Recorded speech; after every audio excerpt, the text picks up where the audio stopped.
Okay, I think we are live. Let's have a look.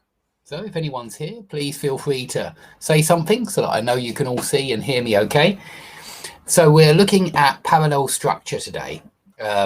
This is the idea that we need to use balance in our sentences, or it's much easier to understand people. It's much clearer when they speak with parallel structure or when they write with parallel structure. At the time when we need to think about parallel structure, there are at least 3 different occasions, really. Comparisons, so more X than Y, and other forms of comparison.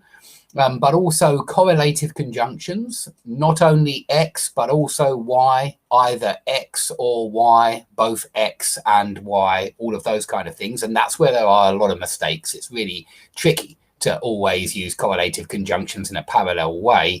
And not all, in fact, writers don't usually do that, but they do use it a lot still in their writing, and it's good to be aware of it.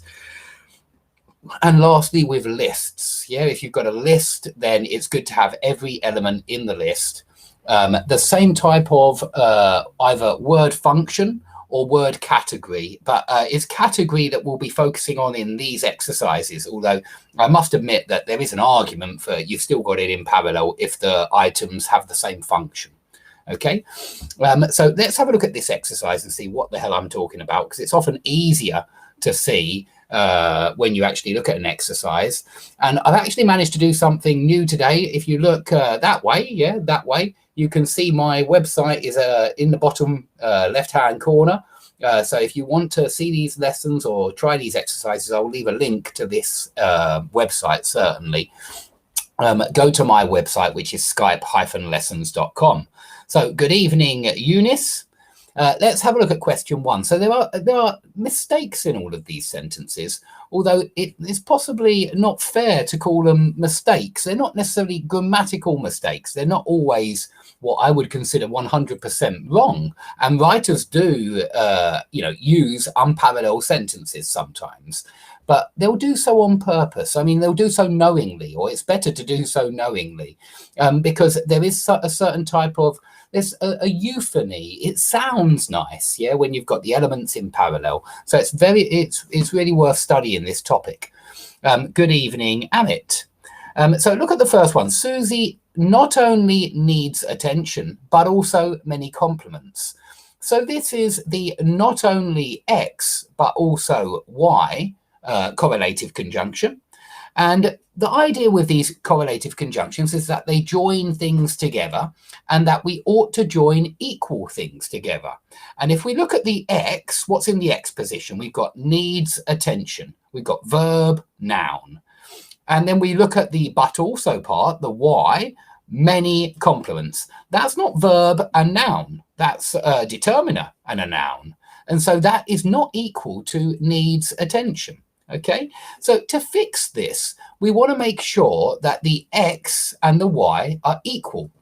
And there's 2 things we can do here. We could use a verb and a noun in the X position and in the Y position.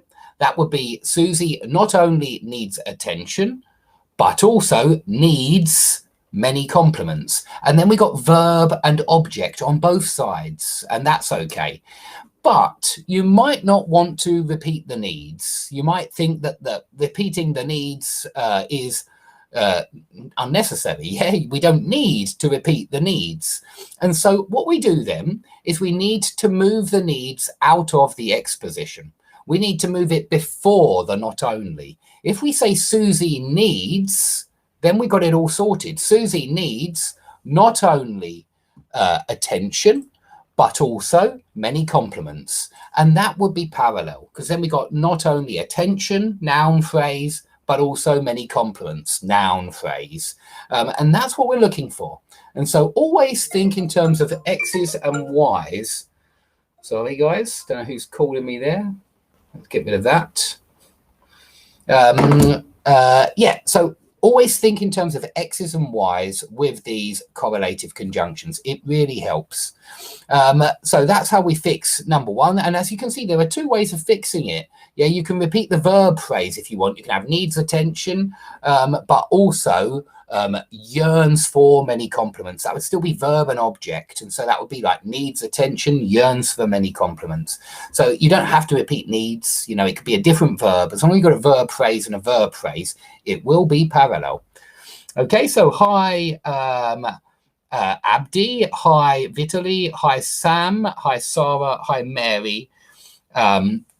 Abdi's asking, what is between parallel conjunction and parallel sentence? Well, I suppose, what is the difference between parallel conjunction? I've never heard of a parallel conjunction, Abdi, I'm sorry. Parallel structure is putting everything balanced, everything the same, and that's what we're talking about at the moment with verb phrase, noun phrase, noun phrase. Let's look at number 2. The kindergartners are learning to read and writing. Now, this one's a lot more obvious because it's a conjunction and it's a fanboys conjunction. So we've got a list and we've got 2 things in the list. We've got to read and writing. And so this is simple. Yeah, you need to read and to write, or reading and writing. And then you've got 2 gerunds, or you've got 2 plus infinitives, and it sounds nice. It's much nicer. In fact, this is just wrong, this sentence. Sometimes parallel structure is so important that it may, if you haven't got it in parallel, it's simply wrong. And using a 2 plus infinitive and a gerund like this, it doesn't sound good, especially when the 2 plus infinitive exists. Yeah, learning to read and to write. Yeah, you can say to read and write as well, because then you've got the 2 verb and verb, so it's still parallel. But sometimes it does help to repeat the 2, and so do think about repeating the 2 when you've got a list of 2 plus infinitives. Sometimes it will help you, especially if they're long 2 plus infinitive phrases. It helps to repeat the 2 then, because it alerts the listener or the reader to the idea that, you know, that you're definitely repeating a verb phrase. Okay, let's go on to number 3. Doug taught his children the importance of knowledge, virtue, and working hard. Okay, so we've got a list again, and this is why in parallel structure is so important. I'm so sorry, guys. I'm going to have to turn this phone off, I think. Let's get rid of it. So we've got 3 things in the list. We've got knowledge, virtue, and working hard. Look at what we've got here. We've got knowledge, which is a noun. We've got virtue, which is a noun. And we've got working hard, which is a gerund rather than a verbal noun. Yeah. And there is a noun from the word work, and it's work. Yeah. And there is an adjective, hard, yet hard work. Here, to make it parallel, we need knowledge, virtue, and hard work. It sounds much better than knowledge, virtue, and working hard. And it's because working hard is some kind of, it's a gerund phrase. It's not just a simple noun, and there is a simple noun that exists here. And so the simple noun sounds much better with knowledge and virtue. Yeah. And if you've got knowing, I suppose that working works very well with knowing. But hard work, the noun work works well with knowledge, the simple noun. Okay, let's keep going. To apologize is showing courtesy towards another's feelings. So this is another situation when you need to use parallel structure. And it's when you're using the verb to be, or any copula verb, actually, any copula verb, and you're showing an equivalence between 2 things. So this is like to err is human, to forgive divine, although I must admit it doesn't follow exactly the same pattern. But perhaps having lied is having suffered, or to have lied is to have suffered. Notice it sounds very good when you've got the same form on both sides of the verb to be. So here, to apologize is to show courtesy towards another's feelings. Now, it sounds much better just on both sides of to be, to use the same 2 plus infinitive or gerund. Yeah, because it's still correct to say apologizing is showing courtesy towards another's feelings. But personally, I do prefer the 2 plus infinitive here. I think it sounds better because 2 plus infinitives often look forwards, whereas gerunds look backwards. A student told me that once, and I like it. It's a very nice way of remembering the very subtle difference between 2 plus infinitives and gerunds. It's not a call I want to answer, Sam. It's from someone who I've never met before, and it's someone on VK. It's someone on a social network. What is about passive voice could be used in this case? Thanks. That's a good question. Do we need to think about passive and active with parallel structure? structure? And yes, we do. If you've got passive and active mixed up, I'd never say it's grammatically incorrect, say in a list, yeah, to use passive and active. However, it's worth putting them all into passive or all into active if it sounds good, and it very often does. And so, yes, passive, keeping all the items in passive in a correlative conjunction or in a list or in a comparison, and keeping all the items in active is certainly obeying the laws of parallel structure. Yeah, and it certainly sounds good. But always think of parallel structure as not just, you know, there's not only one way to make it parallel, firstly. And secondly, it's not always incorrect to use an unparalleled structure. Sometimes it's fine, and writers do all the time. And so really, this is about euphony more than grammar. It's about what sounds good, what sounds nice. You see a lot of parallel structure in songs and in poems because it sounds good. So let's have a look. Let's keep going. Yeah, of course, I do see everything very clearly, and yeah, on my screen. I'm using a screen and not a phone, and so that's perhaps why. But let's look at number 5. Studying for the big exam is more important than if I watch that movie. So we've got X is more important than Y. We've got to have the X and the Y comparable, yeah? And to make them comparable, they've got to be equal. And so we want something like studying for the big exam is more important than watching a movie, yeah? Then we've got gerund phrase is more important than gerund phrase. And that sounds good. But we could have, you know, some kind of something else. We could say to study for the big exam is more important than to watch a movie. That would be fine as well. There's nothing wrong with that. Okay. Let's keep going on. How many minutes are we through here? With about 11 minutes. Let's do a few more. He wants neither to work, nor does he want to pay the monthly bills. Now, this is the kind of sentence with correlative conjunctions. This is a neither X nor Y. But in speech, we break these rules of parallel structure all the time. And I think this is the kind of thing you might hear somebody, a native, very easily say. Yeah, it's the kind of thing you might hear in a TV show or in everyday English. And so I wouldn't want to say that this is necessarily a mistake. Informally, it ain't. Yeah, informally, it's not a mistake. Certainly not. Okay, excellent. Good advice there from Sam. If you want to see everything clearly, choose the best definition that you can find on YouTube.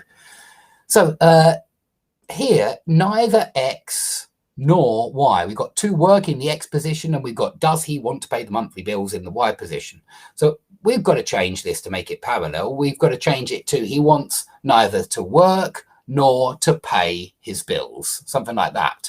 But, you know, I would also add here that as a writer, if you're thinking about how to use this in a sentence, you might think to yourself, that's still not incredibly parallel. Yeah, we could get even more parallel if we had neither to work object nor to pay the monthly bills object. So if we added an object after work, that would make it even more parallel. And that's what I mean with parallel structure. Think about degrees of parallel structure. It can be even made even more parallel, often by adding an article or a preposition. And these are the kind of things I want you to think about how you can improve your sentences. When you notice when I'm marking those essays for the writing exams, very often, almost every essay, I mention parallel structure. So this is important in writing. So let's change it to something good. And if anyone wants to try and put some answers down for any of the remaining ones, that'd be really interesting. So please stick your answers down for any of the remaining ones. But for number 6, I would say something like this. Yeah, so we can make it even more parallel with he wants neither to work in the office nor to pay the monthly bills. And then we've got the neither to work object nor to pay object. And that is perhaps even more parallel, or it sounds it to me anyway. So any answers yet? Okay, give me your answers, guys. If you want to jump in there, I'm intrigued to see what you think. So number 7, the restaurant has a large menu, noun phrase, delicious spaghetti, noun phrase, and the prices are low, whole clause. Yeah, the prices are low is a whole clause. You got a subject, prices, you got a verb, are, and you got a complement, low. So that's a main clause, and that's why is not all right to just stick it there at the end. Although, again, in conversational English, I'm sure we do sometimes. So let's have a look. So the restaurant has a large menu, delicious spaghetti, and low prices. And then we got it. Yeah, we got noun phrase, a large menu, noun phrase, delicious spaghetti, and noun phrase, low prices. Yeah, and notice that, yeah, we've got a large menu in the first noun phrase. So it's got an article there, then an adjective, and then a noun. And then we've just got adjective noun, delicious spaghetti, and adjective noun, low prices.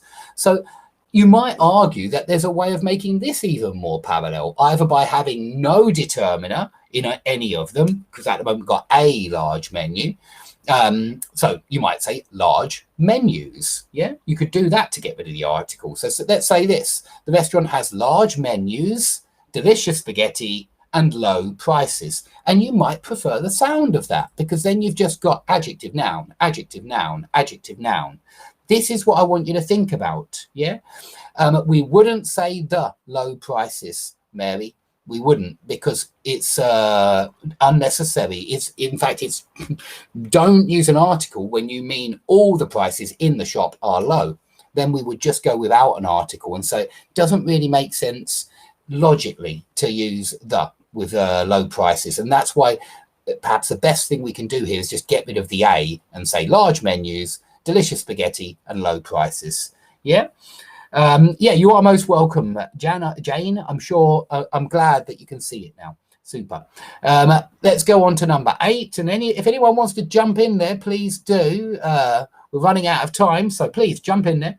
To save gasoline is acting responsibly. So to save gasoline is to act responsibly, or saving gasoline is acting responsibly. But again, I do prefer that to save gasoline is to act responsibly, for the same reason as before. They look forwards, these 2+ infinitives, and they do sound better for commands or advice, instructions. Like here, you're giving advice, you're not giving advice, but you're making a statement about how people ought to act. And if it's how people ought to act, yeah, then it does sound better with 2+ infinitive. And here it's about how people ought to act. And that's why to apologize is to show courtesy. It sounds better to me. Okay, the light is bright, but a bother. So here we've got the light is X, but Y. And we've got the light is adjective, but noun, and that doesn't sound very good. So we need to say either the light is bright, but bothersome. Yeah, bothersome is an adjective, so we could change it like that. The light is bright, but bothersome. Then we've got the light is adjective, but adjective, or we could do it noun, but noun. So the light is a bright one, but an annoying one. Yeah, then we've got a bright one, but an annoying one. And you can see it's equal. That's all I'm trying to get you to, that's all I'm trying to stress. That's all I'm trying to emphasize. Hiking stresses your body, but is enriching for your health. So it stresses your body, but is enriching for your health. So it stresses your body, but why? We've got to have what comes before the but equal to what comes after the but. And here we got present simple, stresses, and here we got present continuous, is enriching. And this is why it doesn't sound very good. So we've got to change it. Yeah, something like hiking stresses your body, but enriches your health. And then we got stresses your body, enriches your health, and it's very equal. Yeah, it's really nice balance, and it sounds nice for that reason.